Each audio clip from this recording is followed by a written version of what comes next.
Assalamualaikum warahmatullahi wabarakatuh.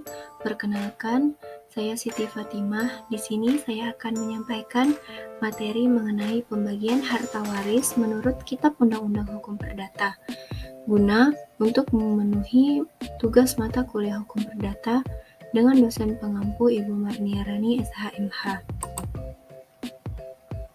Baik, langsung saja ke materi yang pertama. Hukum waris diatur di dalam buku kedua Kitab Undang-Undang Hukum Perdata. Pasal yang mengatur tentang waris ada 300 pasal, dimulai dari pasal 830 sampai pasal 1130 Kitab Undang-Undang Hukum Perdata. Hukum waris adalah hukum yang mengatur mengenai kekayaan karena wafatnya seseorang, mengenai pemindahan kekayaan yang ditinggalkan oleh si pewaris.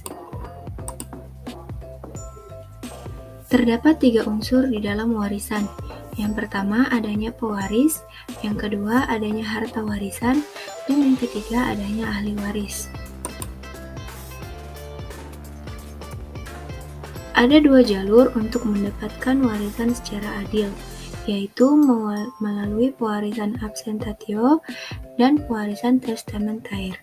Pewarisan absentatio yaitu warisan yang didapatkan berdasarkan undang-undang warisan. Sedangkan pewarisan testamentaire merupakan penunjukan ahli waris berdasarkan surat wasiat.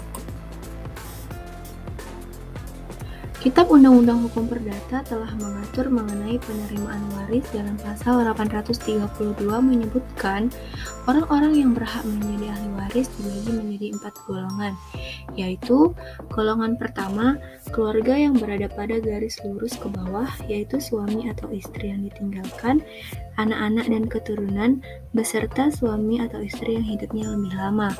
Golongan kedua, keluarga yang berada pada garis lurus ke atas seperti orang tua dan saudara beserta keturunannya. Golongan yang ketiga, terdiri dari kakek, nenek, dan leluhur. Golongan yang keempat, anggota keluarga yang berada pada garis ke samping dan keluarga lainnya hingga derajat ke-6.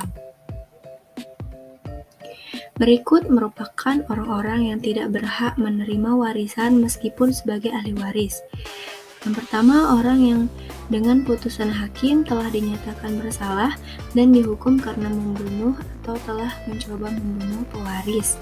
Terdapat pada pasal 838 ayat 1 Kitab Undang-Undang Hukum Perdata.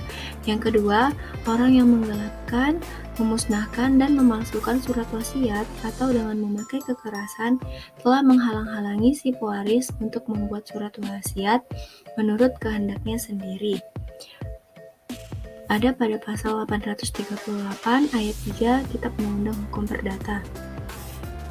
Yang ketiga, orang yang karena putusan hakim telah terbukti memfitnah orang yang meninggal dunia dan berbuat jahat sehingga diancam dengan hukuman 5 tahun atau lebih.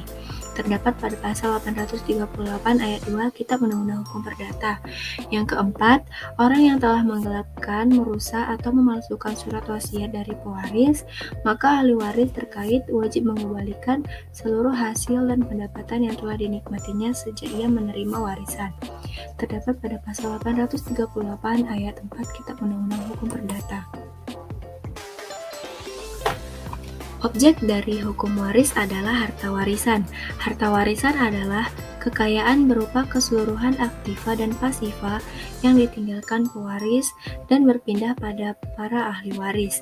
Keseluruhan kekayaan yang berupa aktiva dan pasiva yang menjadi milik bersama ahli waris disebut buedel harta atau warisan yang berupa kekayaan saja. Warisan diberikan oleh pewaris kepada ahli warisnya ketika syarat disebut dalam pasal 830 Kitab Undang-Undang Perdata terjadi, yakni dengan adanya kematian dari si pewaris.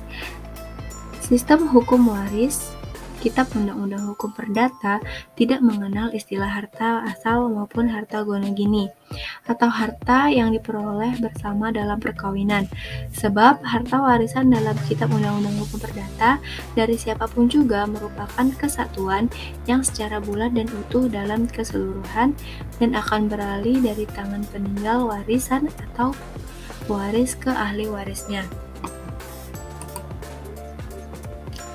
Sekian materi dari saya. Apabila ada kekurangan, saya mohon maaf. Saya tutup. Billahi taufiq wal hidayah. Wassalamualaikum warahmatullahi wabarakatuh. Terima kasih.